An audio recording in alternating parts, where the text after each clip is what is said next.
मैं प्रवीण। आज हम पढ़ेंगे एफआईटी के बारे में। पर एफआईटी के बारे में पढ़ने से पहले हम देख लेते हैं इसके एक एमसीक्यू। तो जैसे कि एक क्वेश्चन है, कॉपीराइट बुलेटिन त्रैमासिक का प्रकाशन कौन सी संस्था करती है।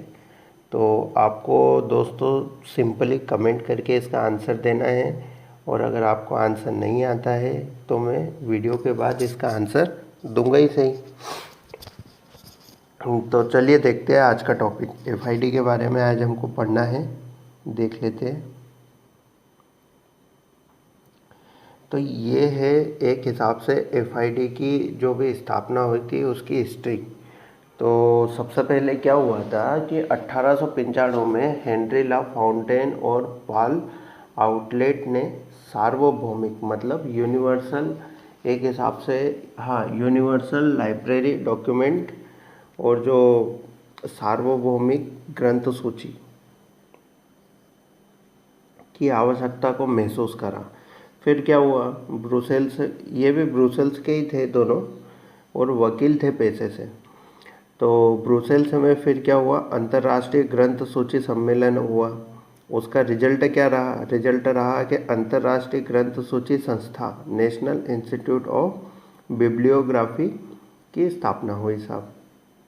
अब इसका मुख्य उद्देश्य क्या था, तो इसका मुख्य उद्देश्य था सार्वभौमिक ग्रंथ सूची बनाना, मतलब पूरे विश्व में जितने भी डॉक्यूमेंट हैं उनकी सबकी एक लिस्ट बनाना, ये इसका मुख्य उद्देश्य था।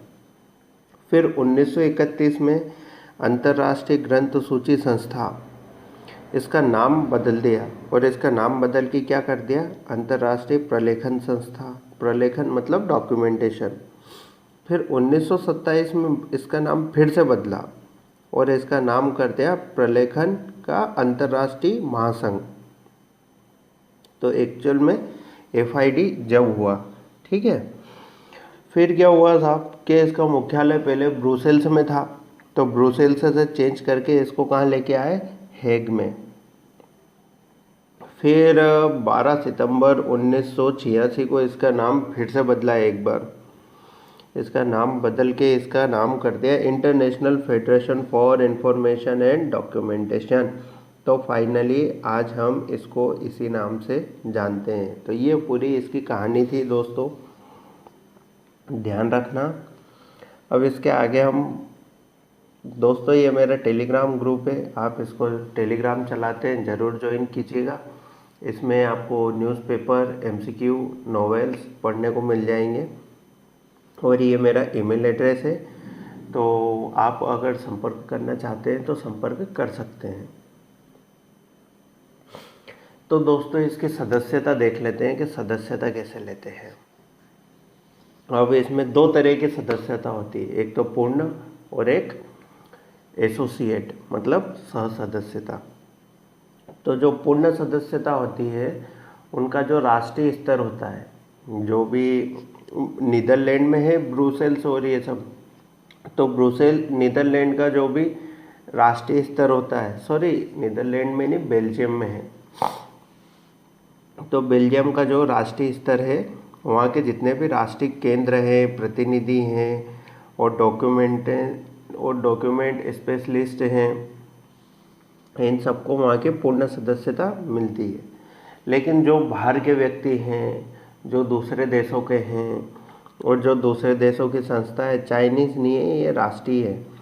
तो सदस्यता राष्ट्रीय सदस्य या व्यक्ति या राष्ट्रीय या अंतर्राष्ट्रीय संस्था जो इनके उद्देश्यों में रुचि रखते हैं साहब, या फिर मानक सदस्य। मानक सदस्य मतलब किसी राष्ट्र का चुना हुआ सदस्य, वो सदस्यता ले सकता है। अब वर्तमान में देखें तो वर्तमान में इसके 83 सदस्य हैं, 2 सदस्य हैं, और टोटल 270 मेंबर्स हैं इसमें। अब अगर हम इसके संगठन देखें, मतलब ये कैसे काम करता है, कौन कौन से पोर्शन में डिवाइड है, तो ये 4 पोर्शन में डिवाइड है। सबसे पहले देखते हैं साधारण सभा। तो साधारण सभा में क्या होता है कि मुख्य कार्य योजना बनती, जितनी भी योजनाएं बनती है, जितने भी कार्यक्रम होते हैं, उनका निर्धारण होता है। फिर आती है साधारण सभा, बनती किससे? तो पूर्ण सदस्यता वाले सदस्य से। पूर्ण सदस्यता वाले सदस्य कौन है? जो उनके राष्ट्रीय लोग हैं वो। इसकी बैठक 2 साल में एक बार होती है। फिर आता है परिषद। तो इसमें एक अध्यक्ष होता है, 3 उपाध्यक्ष होता है, एक कोषाध्यक्ष होता है, 12 पार्षद होते हैं।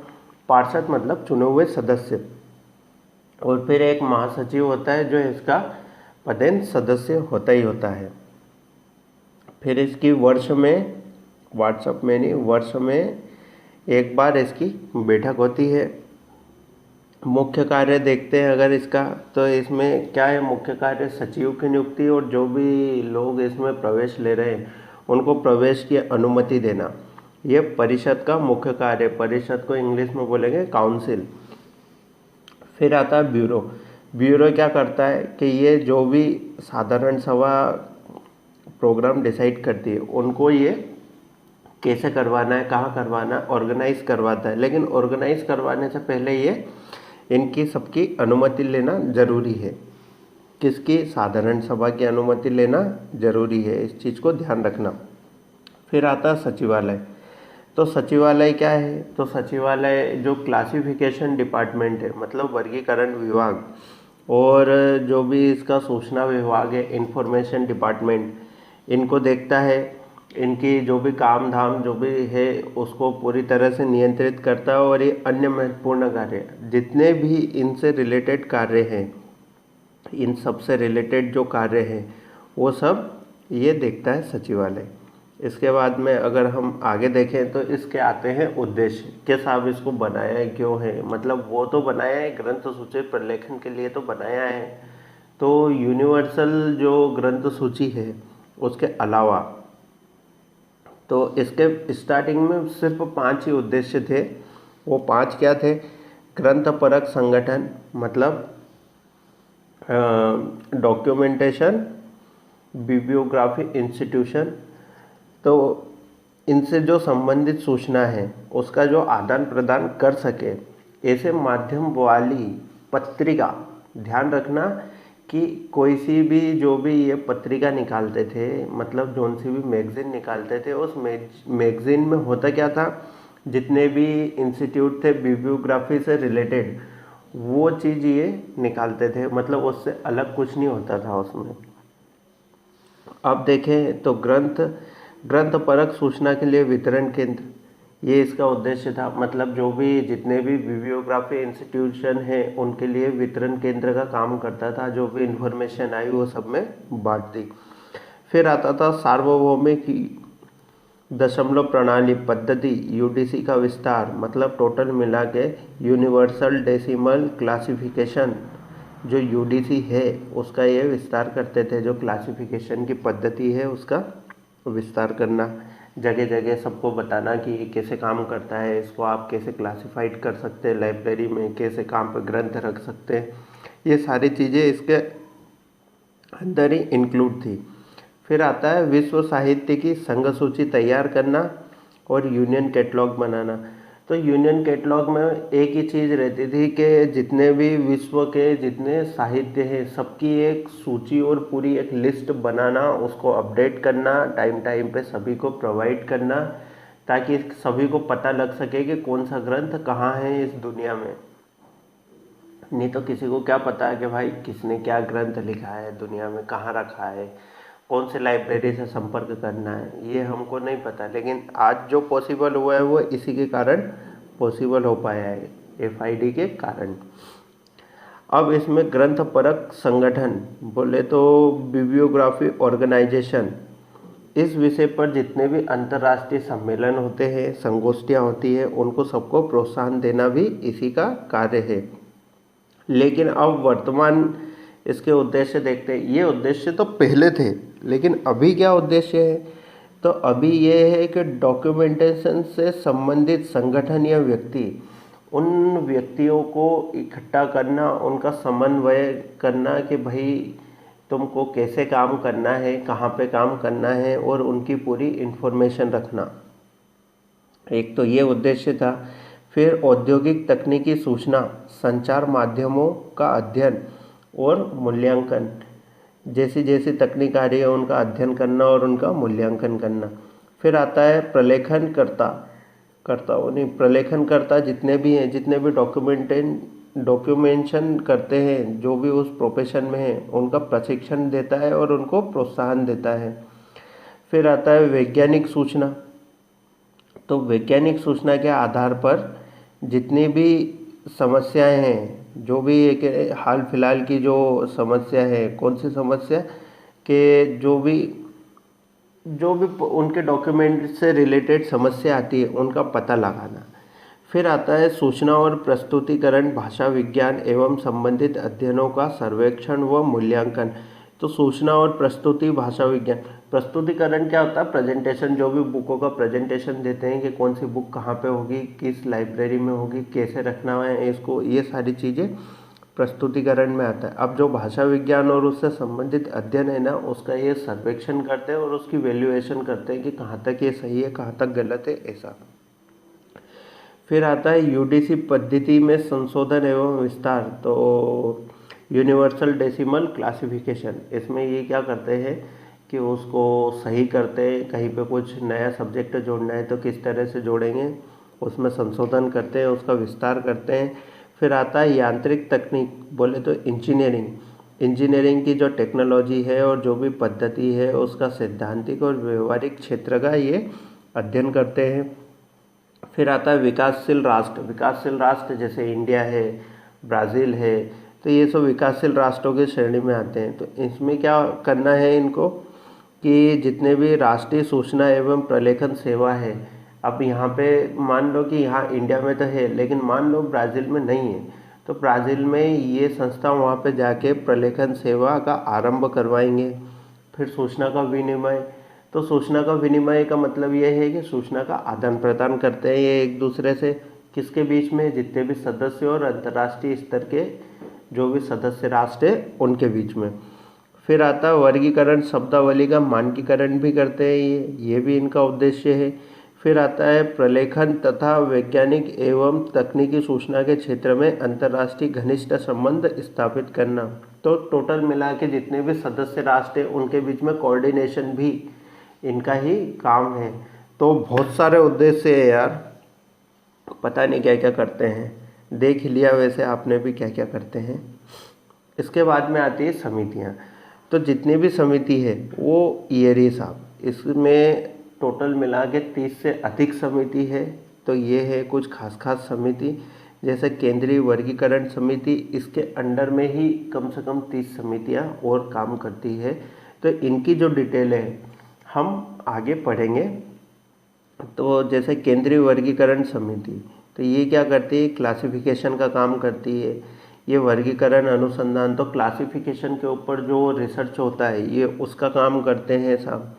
फिर सूचना एवं लेखन शब्दावली, तो जितनी भी इंफॉर्मेशन आती है, जितने भी डॉक्यूमेंट आते हैं, उनकी जो क्या कहते हैं वोकेबलरी होती है, तो उनकी वोकेबलरी के ऊपर भी एक समिति बना रखी है कि ये कैसे क्या काम करेगी।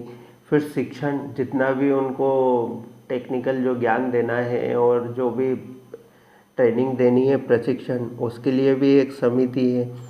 उद्योग के लिए भी है कि सूचना संबंधी समिति, जितने भी उद्योग हैं उनको कैसी सूचना देनी है, कहाँ कहाँ से उनको सूचना प्रोवाइड की जाएगी, वो सारी समिति है।